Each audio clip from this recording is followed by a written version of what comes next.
Hello, welcome back to Brent's Prime Food Adventures. I'm Brent. I'm in Longmont, Colorado at the Lazy Acres Ranch. We're discussing rabbits as livestock. And I'm here as special guests. I have Becca and I have Kris. And what we're going to discuss in this particular episode is the environmental and the ethical benefits of not just raising rabbits, but eating rabbits as well.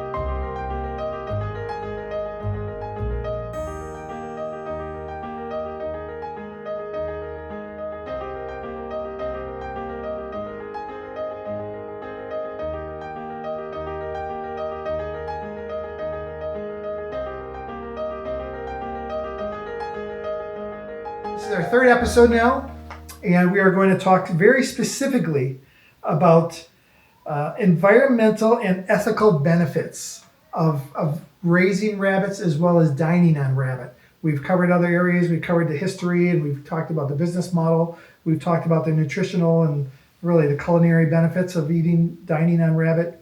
Now we're going to talk about the environmental and ethical benefits. We already have talked a little bit about the regenerative farming. Just in general, just real quick, we're on a small ranch where it's a very small scale. We're a local business is what we're doing here. And the sustainable and efficient production is one of the things that I want to talk about. It uses products, the grass and the alfalfa that the rabbits are eating, that is sustainable. It is not something that is stripping the world of its resources. And from an efficient production standpoint, we're working in a small space. We don't have to have acres of property to get nutrients, meaty nutrients into our body. Anything in particular on sustainable and efficient production? Does that mean anything to you guys? Well, for rabbits, yeah, they have the best feed to meat ratio, which means that... Wait, say that again a little slower. The best what? Feed to meat ratio. All right, say that, what that means. So it's really how much food is required to create a certain amount of meat. And so with the amount of food that they ingest compared to, well, now we get 3.5 pounds of meat of it, that's much better than all of the livestock animals comparatively. Wow. So a chicken will also be around the same size when you're at their processing date, but they'll have eaten way more food to get that amount of meat. So, having that is extremely sustainable in itself. And then the fact that they can reproduce so quickly in such a small amount of space also makes them extremely sustainable. So, they're a great meat. And then we also use their manure as fertilizer. Sure. It's a cold manure, which means that it does not need to be composted before you can put it on plants. So you can clean out their bedding and put it directly on your garden or put it on your landscape plants or wherever you want to use the fertilizer. You don't have to make it into compost first, like you do with, say, chicken bedding or something. So that also makes it extremely sustainable because you're recycling nutrients really easily and quickly. Are you taking I saw the straw that was in the bottom of the rabbit shed. Did I say the word pen? We call it just the stall. Stall, the rabbit stall. I saw that. And are you taking just that? Can I call it grass or hay or straw? Yeah, hay. Yeah. And straw, are you putting that directly in the garden, or how does that work when you're talking about composting? So we just take that bedding, we clean it out of the stalls, and then we use that as mulch in our garden. So we'll take that and put that as the mulch in our garden, but we'll also mulch the trees on the property, any of the new landscaping plants we have, some of the fruit trees we have. So it's great because it's mulch because you've got the hay as the mulch, but then their little rabbit manure pellets are really high in nitrogen and a really good source of food for the plants. It makes so much sense, guys. I just say this again. The scraps go to the dogs. The compost, goes into the garden. The garden. It's just, this is a sustainable environment. I think looking at all these different cycles and what goes where really is a big part of what we enjoy doing and trying to find those. And I think back to the feed point about rabbits is both hay and alfalfa. They're both perennials, and so you have constant cover on that land. So when we purchase hay from somebody, that's always in cover. When we purchase chicken feed, it comes from annual grains that are grown, and then that ground may or may not have cover crops on it afterwards, so that ground is not covered all the time. So when you look at soil health from the impact of what we purchase, that land is also being impacted. And so I think that that's another layer of benefit, is that now it's a perennial and able to withstand drought and large weather events better than bare ground if that hits at the wrong time. When the lights go off, I know where I'm coming. Yeah, exactly. Yeah. Because you guys got it down. Low carbon footprint, just compared to cattle and even dairy in particular. We all know that we've heard about the methane gas that comes with that. A small land use, we again talked about the ability to reproduce, the ability to, even though they're not really confined, you saw all the ways that they're made to feel comfortable. The small land use is a thing. We're not on acres and acres and acres of property to get our food source. The humane treatment, when locally raised in particular, you saw the stalls. You saw how well maintained they are. You saw how well fed they are. You saw how cared for they are. Not every livestock, I feel, has that level of care, of treatment that goes into it. Any additional thoughts on that? I think of the three products that we've been raising, the rabbits and both the chickens, they don't really travel anywhere. They don't spend time in a trailer. And so I think from a reducing stress from a humane standpoint, being able to get them from the field, or in the rabbit's case, from the barn, and walk them over 30 feet to the place where we turn them from a livestock into a product is very low stress. The support for local farmers. It's not just Becca and Kris here that are local farmers.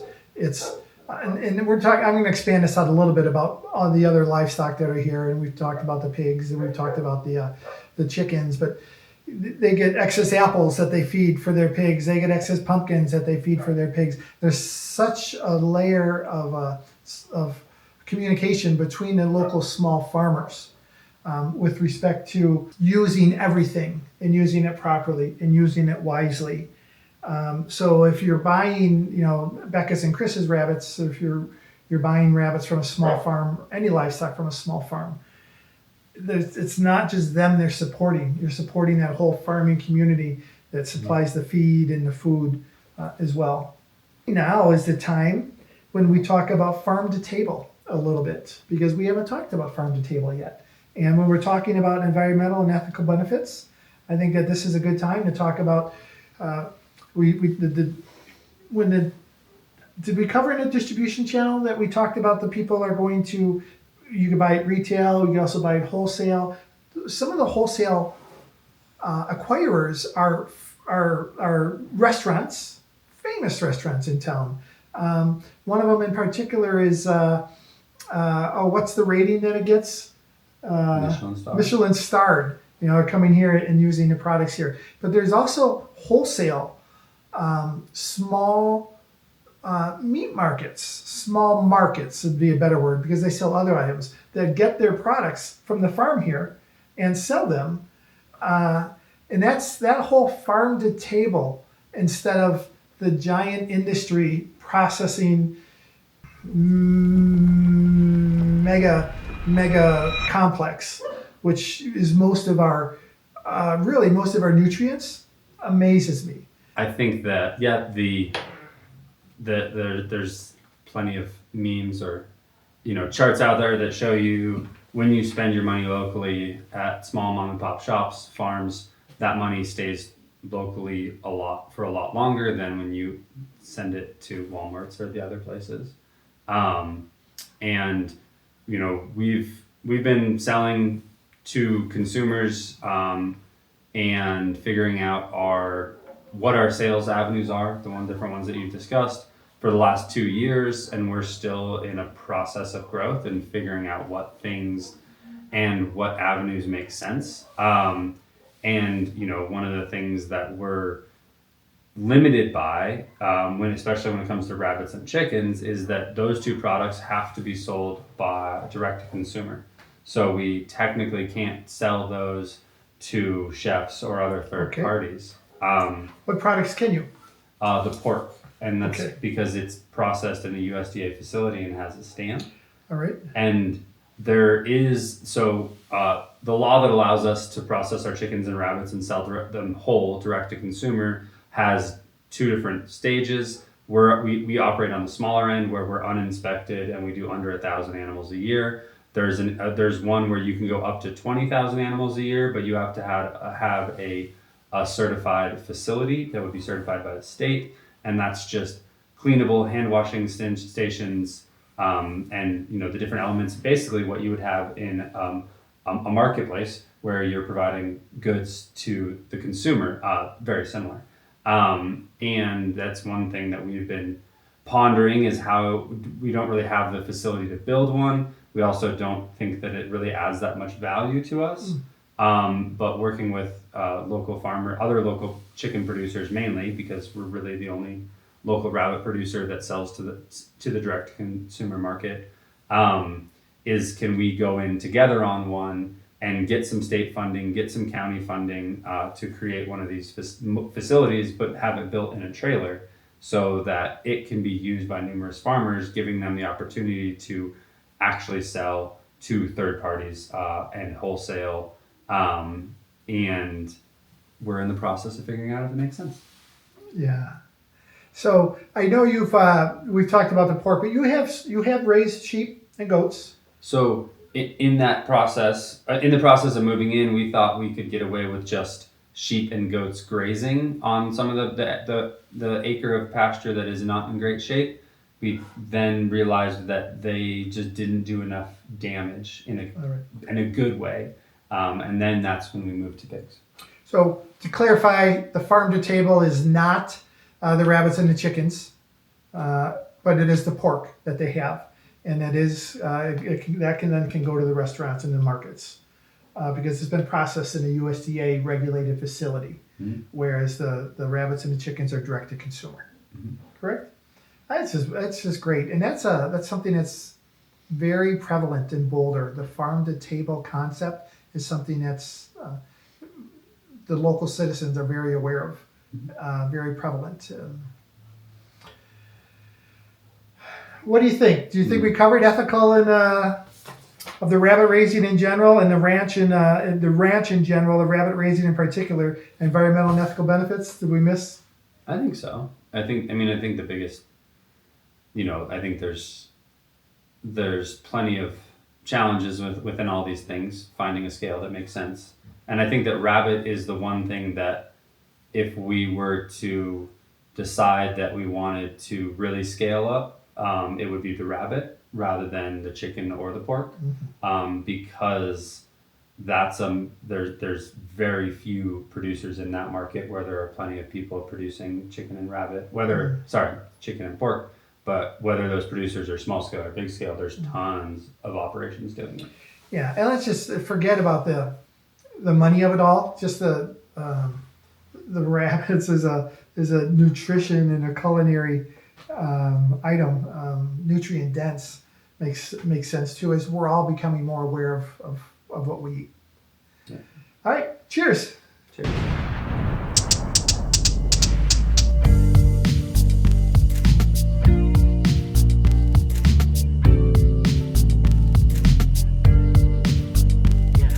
Okay, now we're cooking rabbit. We're in the Vale Valley. I'm with Chef John Provost. John and I lived in Vale together in the 1980s. John's daughter was my real estate agent when I bought my place in the Boulder area, Jess. Yeah. Thank you, Jess, for the beautiful home that I've acquired. Yeah, beautiful. And John went to the Culinary Institute of America. If you watched my bison episode, which was called The Ethical and Environmental Benefits of Bison, you would have seen John cook some boneless bison ribeyes last night that were amazing, or not last, well, they were cooked last night, but in that episode, that were amazing. Yeah. Absolutely amazing. Very much so. Quality. Yeah, so good. So good. Beyond. John's the best chef I know. And so now, tonight, we are going to be dining on rabbit. And John is making a rabbit cassoulet. Yeah. Would you tell me what that is? Okay, so a cassoulet is a term for something that's slow cooked. It's aromatic. It consists of the protein, which we're using rabbit for, broth, and then mirepoix, which you've heard in the past from Brent, which is basic vegetables, the trio, onion, celery, carrots, but we're also going to utilize fresh herbs, parsley, mushrooms, but also beans. White beans is a big component of a cassoulet. So we actually bought, last night we had dry, were they navy beans? Yeah. They were navy beans. And so John soaked them. You have to soak navy beans last night. So we actually started the preparing of the rabbit cassoulet. You could buy canned beans if you would prefer. Yeah, makes it easy. It's a lot easier, but we like to take the extra steps sometimes. Yeah. Okay, so the beans were already pre-soaked. Right. Yep. And So we're gonna prep all of our vegetables, but how we're gonna cook it tonight? That's just what I was gonna say. All right. So what we're gonna show you is, and a lot of people are nervous about this piece of equipment in the kitchen, but you shouldn't be because they're so far advanced in technology now. Pressure cooker. All right. It's an electric pressure cooker. Very simple to use. It's made by Cuisinart, this particular one I have, and you can basically cook anything, such as this rabbit, parts of this rabbit, but venison stew meat, bison stew meat, shank of like your ossobuco that you've done, and chili is a big one. Chili, and it takes no more than an hour, and you have tender, prepared ingredients, all with tons of flavor that have been all compressed and pressurized and cooked together. So the flavors are incredible. The ease of it all is 1 hour. Prep, you can do your prep in 20 minutes. So you can have a really nice dish in an hour and a half. And what's lovely about it, you want to reheat leftovers, you pop it back in the pressure cooker and you do it again. Oh. So you can, instead of using the microwave to reheat it, just pop it back in your pressure cooker. So we're going to use that tonight. We're going to show you how to do that. We're going to take our more tough pieces of meat and turn them into tender pieces of meat in this whole dish called rabbit cassoulet. Fantastic. So it just really sounds great. Okay, John, mise en place. Tell me again what that means. Everything in its place, which means we're going to prep all of our ingredients, have everything ready to go into our pressure cooker. You'd have it ready to go into your saute pan. However you're cooking your dinner, you want everything prepared and ready to go for the stages of cooking so it flows perfectly. It's called prep work. So this is our mise en place for our rabbit cassoulet. All right, we have one of Brent's raised rabbits that he brought up from his Lazy Acres Ranch, Lazy Acres organically raised, nutritious and delicious. Yep, and we're going to show you how that gets broken down. We'll do that next. Right now, we're just going to show you the ingredients, but then we'll show how John breaks the rabbit down. Exactly. So our ingredients are going to be, again, big staple in cassoulet are the beans. These are the ones we soaked overnight. We're going to cook these in the pressure cooker. You need liquid. So we have some demi-glace made from chicken. Chicken. We also have Brent's stock that he made from some smoked rabbits. Okay, so that's going to get added, and that will add a nice smoky flavor to the whole dish. And then it's really just basically your three mirepoix type things. You've got your Spanish onion, celery, carrots. Okay, we're going to put some garlic in there. We're going to add some tomato product, nice fresh tomato, mushrooms. Okay, and then lots of herbs. We have the fresh thyme, the rosemary, and parsley, and we'll save some of that for the finishing touches on the top of the dish, chopped fresh dried parsley. I think the only thing we missed there is salt and pepper. And then salt and pepper. Always have your salt and pepper out. I like to have it in the container. I always use kosher salt. I can adjust how much I am adding by feel and sight versus iodized. And then the pepper, again, is more of a restaurant style pepper, again, for sight,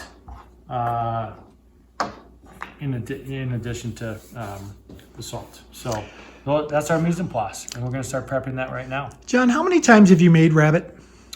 Oh, it's been a while, but quite a few over the, I've been in the business 45 years. Couple dozen, 50, Yeah. 100? Yeah.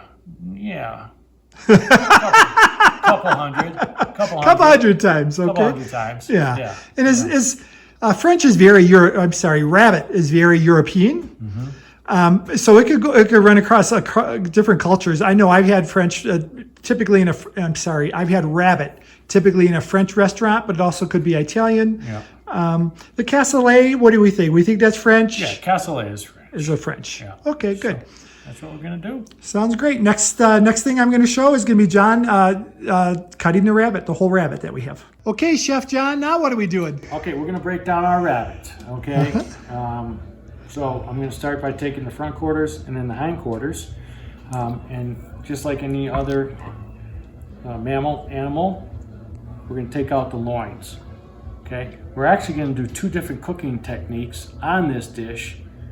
We're going to slow cook the quarters and the ribs just for flavor, but I'm going to take these loins out, okay, and we'll show you what we're going to do with those. What we're going to do is we're going to grill those. We're going to put a little olive oil and some herbs and whatnot on those, and we're going to grill them because it's tender, and we don't need to slow cook that.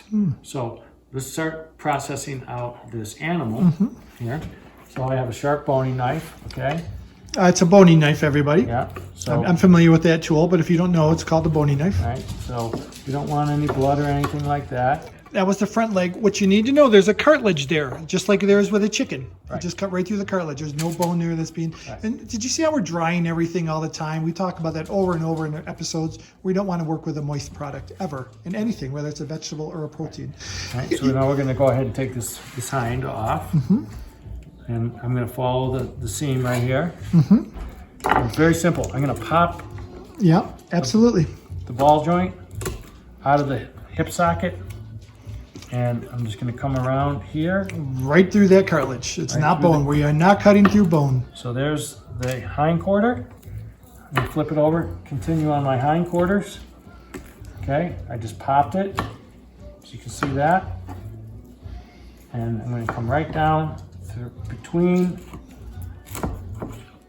two bones. Okay, now back up to the front quarter, which again is there's your shoulder. And just right down through. Very simple, sharp knife.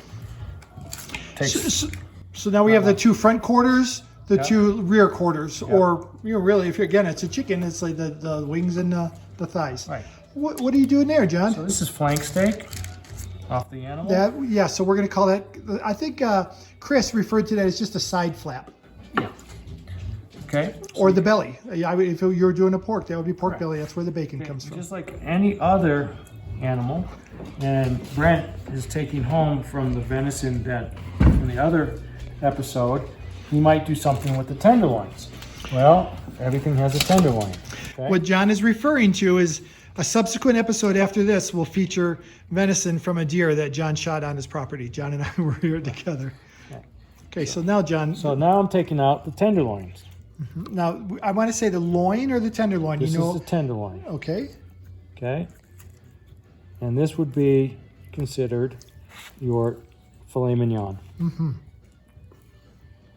Right there. Okay? We're going to cook those separately. Yep. And the loins. So there's 2 tender pieces on this rabbit that we do not want to slow cook. And I want to explain the difference between a loin and a tenderloin while John is working here. And that is the tenderloin, we know, filet mignon. The loin is the New York strip. Or if you were eating a porterhouse steak, you would have the top part would be the New York strip or the loin, and the bottom part would be the tenderloin. So I'm a little bit of a specialist, and I want to make sure we're understanding correctly what we're doing. So these are the tenderloins. Mm-hmm. Mm-hmm. So that was on the bottom, and now we're going to go across the top, which is really the backbone, for lack of a better term. Correct. Okay. And we're going to take out the loin piece. So the tenderloin would be the filet mignon part of the rabbit. Now we're going to do this right along the spine. Am I saying that correctly? Yes, sir. Yes, chef. Yes, chef. Stop it. Don't even go there. And now we're going to go across the top of the spine, and we're going to get that loin. And like if you're eating everyone's heard of boneless pork loin, not tenderloin, but loin. So that's what we're taking out here. So we're taking out the loins and the tenderloins, or the New York strip, or the filet mignon if we were doing beef, or the pork loin and the pork tenderloin if we were doing pork. So it's all the same structure, guys.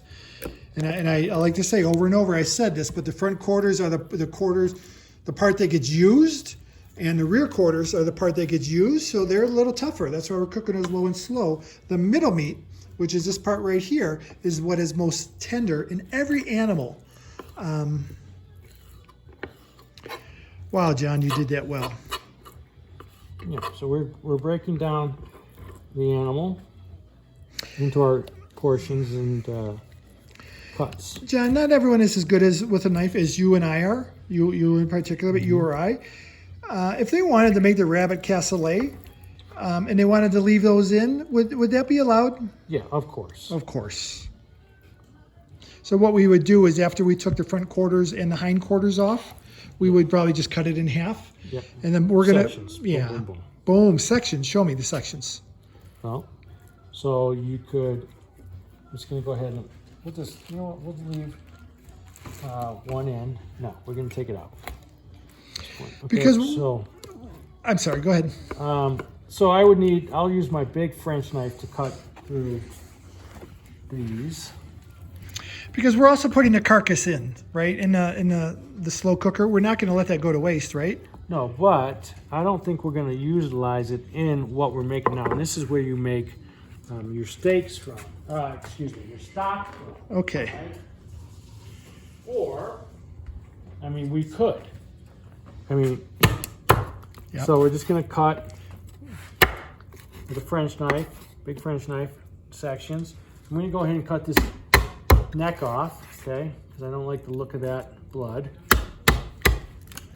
Now I could wash that if I'd like.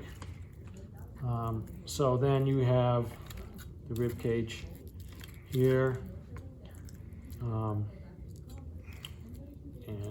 I could split it right down the back. Let's do it. Can't get it, it's a little. This is not a meat cleaver, guys. This is something. Now we're going through bone. We're not going through the cartilage. This is just a big French knife on a cutting board. And the reason I'm saying this, John, I've already made rabbit stock once. I'm not sure I want to make rabbit stock again with the carcass. Would it be okay if we just put this? I'm calling it the carcass right into those. Correct. Good. We'll do that. Thank you. We're not going to do that because it's got too much blood on it. But this is now broken down into the complete rabbit parts that we're going to cook up for dinner. Mm-hmm. So the front quarters, the hind quarters, and everything but the loin and the tenderloin, which we're going to cook separately, are going into the rabbit cassoulet tonight. Correct. All right, great. Okay. So what we've decided to do is we have two dishes here. This is the loins and the tenderloins we talked about. We're going to dredge those in flour and cook those separately because they're so delicious. They don't need to be cooked low and slow. Front quarters, hind quarters here, the belly flaps, and then just the rest of the carcass is what's going to go in our cassoulet. Right. So we're going to brown our pieces of meat with a saute pan, a little bit of olive oil, okay? I'm going to season again with my salt and pepper, restaurant style. Two things here: cassoulet on the left of what we're looking at, and the tenderloins and the loins on the right. And what John is doing here is, I've talked over and over in episodes that I like to brown my meat, brown it. We want to do that because that's going to give the extra flavor prior to braising it. And that's what John is working on here. Is he's got the flour, he's got the olive oil. So those weren't in the mise en place. Just know that they probably should have been flour and olive oil. So we can go ahead and get that ready. What, more salt? Look at that, more salt and pepper. Yeah, on both sides. And I can see now how I'm coating my product pieces with the salt and pepper. So he's coating them, and then he's dredging them in the flour. Right. So now we're going to hear a little noise. We're going to turn the hood on. A little smoke.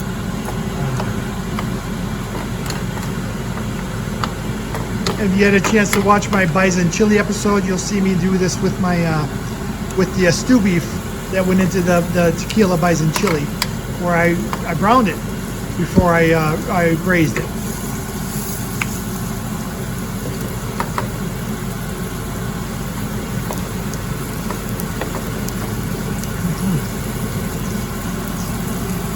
Nice. Now we're going to use that flour as well for the loins and the tenderloins. Same flour. Yeah. Okay.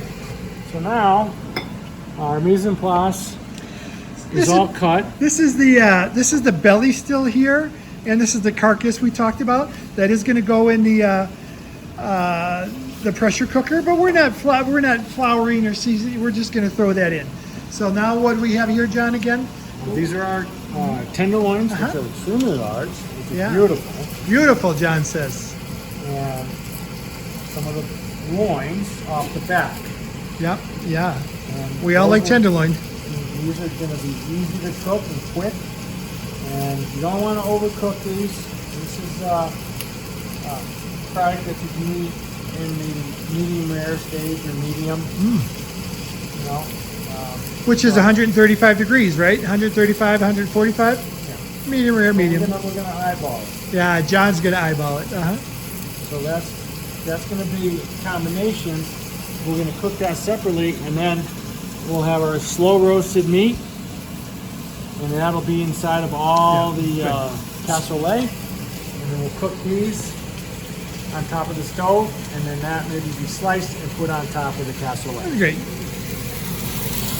Here now we've got some color starting to work. We might hit a little bit more. Nice. Decent color going there right now. You don't have to use a ton of oil. Okay. Yep. So we're going to move on to just adding ingredients into our pressure cooker. I do want to say that, let's see what's in here. We had a little bit of the demi-glace left over from last night when we made the bison, and that's what's right here. So we're going to go ahead and just throw that into our cassoulet tonight. You know, those are the things that we do sometimes when we cook. So that's not something that you'll see in the ingredient list, but that's something we're going to do tonight. That was a veal demi-glace as opposed to the chicken demi-glace. That's okay.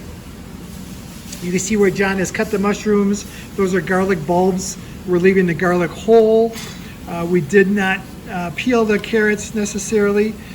John, explain again what we did with the herbs when we tied it with the butcher twine. Basically, we're going to put that in to our pressure cooker, and it will allow the flavor to be extracted out of there and into the sauce and then we can pull the stems and whatnot out Yeah. and that kind of thing. Just show the butcher twine. I'm not sure they can see that I'm talking about. Show the butcher twine. Okay, so we just tied it. And what's that called, John? Butcher twine. No, I know that. But what's it? Sachet. He's making a little sachet there. Okay. All right. Now, this is our pressure cooker. All right, and we're going to start adding our ingredients to it. It's an electric pressure cooker, and so I am going to start adding ingredients. Let's do it. Okay. So, Let's do it, I say as I film and John works. All right. All right. So we're going to start by putting, maybe as a base for flavor, some of these guys here. I call this the carcass, and then that was the belly flaps is what we have here. Those were not browned first. They don't need to be. This is not part of the, this is just this part of the delicious flavor. And by the way, look at John in his chef coat, guys. Even though he's working from home, John is as legit as a chef as I know. He is as good as they come. I hope you guys are appreciating, as I am, his... How long have I been doing this for? Yeah, over 40 years. 45 years. Yeah, 45 years. So when John and I were roommates, he was 20, I was 21, living in Vail. Hairbag ski bum things, right? Yeah. John had the nickname Johnny Ganj, right? We don't, he's totally clean with respect to anything related to that, even alcohol now at this point in his life. But I was working in a French restaurant at the time as a waiter. John was a cook at a restaurant called Sweet Basil's. So what we just did there is, now we took the, oh good, we have the fan off now, we can hear a little better. Now we just put the front quarters and the hind quarters in the pressure cooker as well. Okay, so you're gonna go ahead and add stock. This is rabbit stock. If you haven't watched our first 2 episodes on rabbits, you need to, and you'll see there the discussion of how I made the rabbit stock from the carcasses. That was 4 cups, by the way. Okay, go ahead. We're going to add our beans. We're going to add our mirepoix and tomatoes. And so that's tomatoes and chopped parsley there. The parsley is not a garnish. It's actually part of the dish here today. Okay, and then here comes our mirepoix. Those are Bella mushrooms, just so you know. In addition to the, that was in with the mirepoix with the cut, diced celeries and onions. Okay. Celery and onions and carrots. And then this is our demi-glace of... The chicken demi-glace. Chicken demi-glace, which is going to add tons of flavor. And you've So heard about much flavor. demi-glace. Yeah. From Brent. Earlier. Yeah, there, And then we're going to utilize this, I just explained to you. See how the viscosity on that?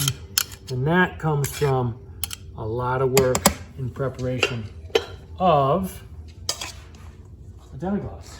Yeah, we talk over and over about when you're making a stock, you want the gelatinous version of it, and a demi-glace is almost a reduced stock, so you could just see how gelatinous that is. And that's a throw-in. That's not something you'll see in the recipe. That's just a leftover that we decided would be a little better. So this is an electric. I do want to show real quick, John owns 5 dogs, and they're all terriers of different types. Karen terriers, in addition to what's Scotty. A Scotty.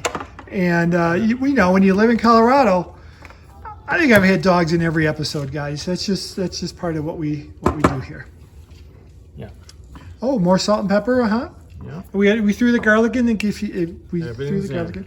I'm just going to take a quick look here. Again, we're going to do these separate, the loins and the tenderloins. And we're going to go ahead and put the lid on, put this in the pressure cooker for about how long, John? We're going to do it an hour. An hour.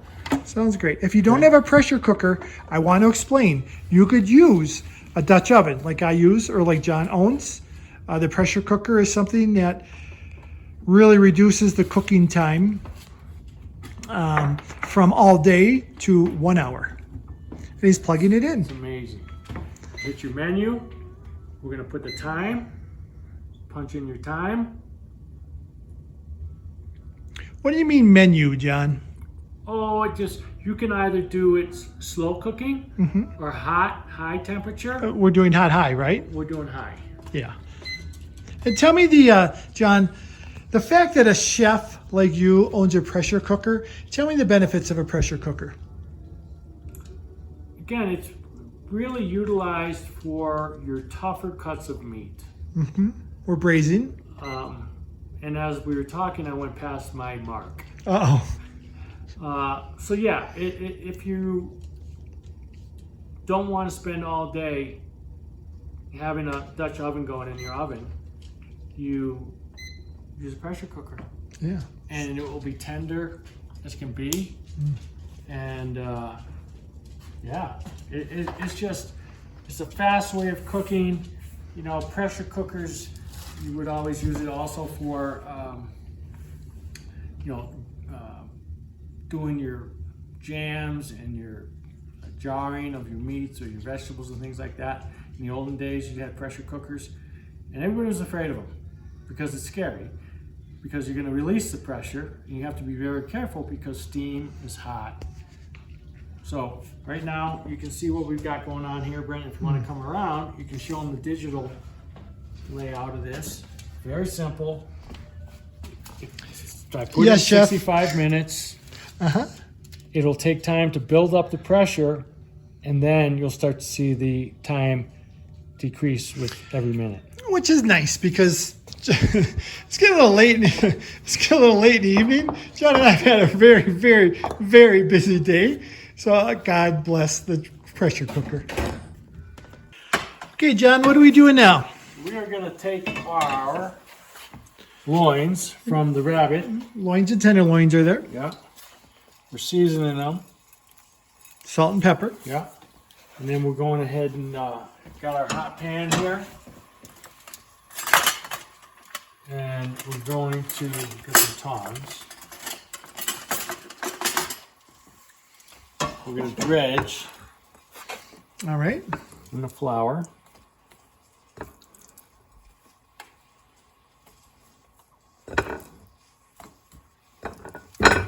So if you remember, we cut these out separate. You're more than welcome to leave these in your cassoulet, but John's a gourmet, and we cut these out separate, and we're going to go ahead and, what do we say, saute them, grill them? What would we call it, We're John? going to saute. Saute. We're going to brown them up. And right here in this saute pan, a little olive oil getting it hot. Yeah, a little olive oil. Make sure it's hot.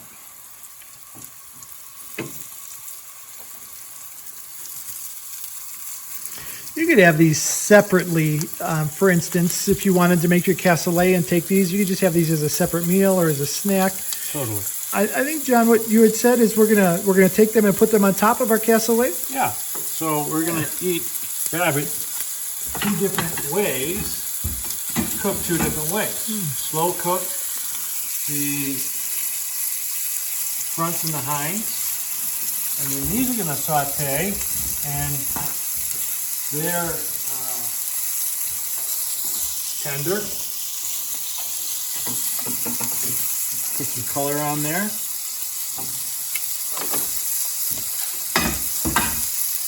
And we have here, So now we're back to our pressure cooker. We're going to release. oh yeah, That's where I like to actually just kind of hold it like that. everybody knows who has used a pressure cooker, you must release the steam, Pressure. the pressure.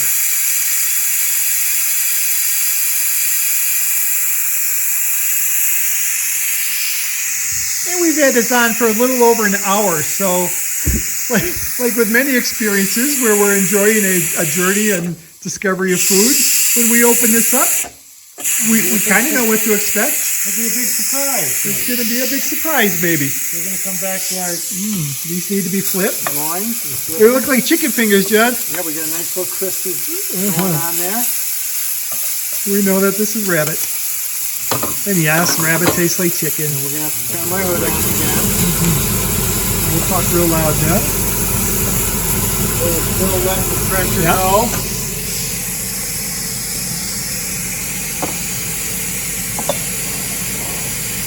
So what we're going to do is we're going to place our cassoulet into these bowls. We'll take our loins, let them briefly rest. Give them a little slice. Maybe a couple slices. Ah. And then we'll put that on top of the cassoulet. And we'll do a little chopped parsley. A little bit of extra, a little garnish here. Remember, we put parsley in as part of the flavor. Now we're going to garnish. This has all been rinsed, believe me. And John likes it. It's been dried.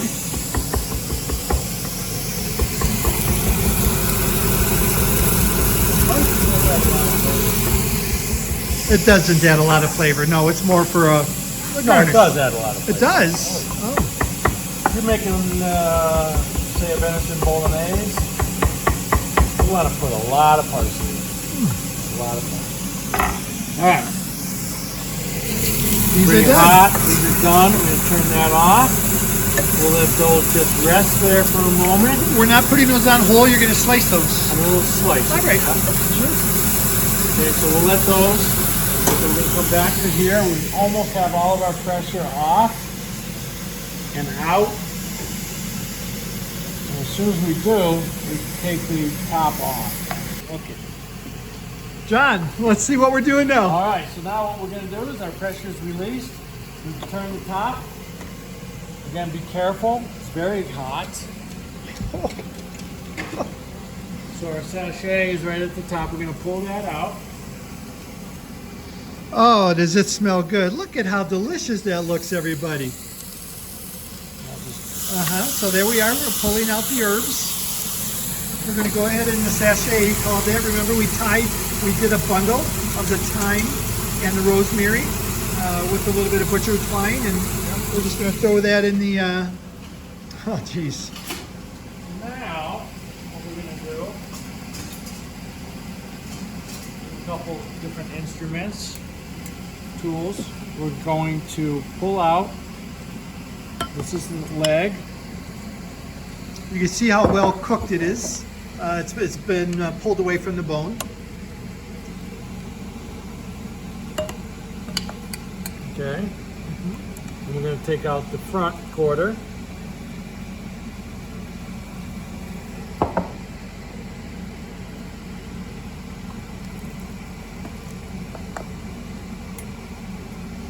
Okay, we're going to lay that like that. Then we're going to get some of our beans and whatnot. All of our vegetables. John, I noticed we didn't put a bay leaf in. I use a bay leaf often. What's your thoughts on bay leaves? They're appropriate in a lot of different sauces. So it's personal preference. I think I mentioned I like that herbal flavor previous episodes. And just notice that we don't have to pull the bay leaf out. A lot of times you have to pull it out when you're at this Because stuff. it is a poisonous. Ah. If it's eaten. So right there now we're going to take some of our liquid broth and add that to the bowl.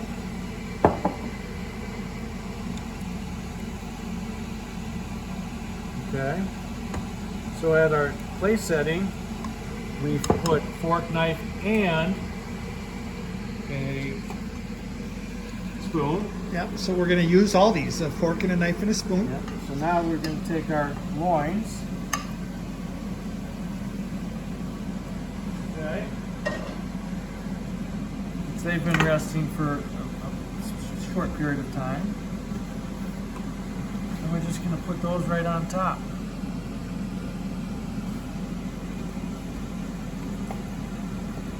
Cut at an angle. You see how we do that? It's a normal cut for. little presentation. Yeah.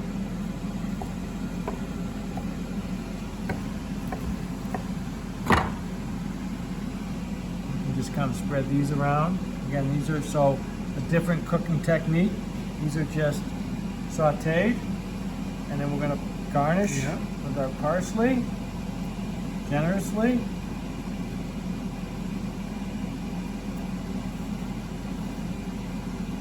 And there we have it. Rabbit cassoulet. Rabbit cassoulet. Just a minute, we're going to try it. We'll let you know how it turned out, everybody. John's tucking in. All right, well, here we have it. The cassoulet. And I'm going to taste the broth with some of the vegetables and beans.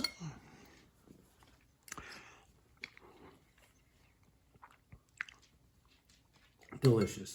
That's the third sense. So it looks great, it smells great, and it tastes great. And so I'm now trying the actual loins.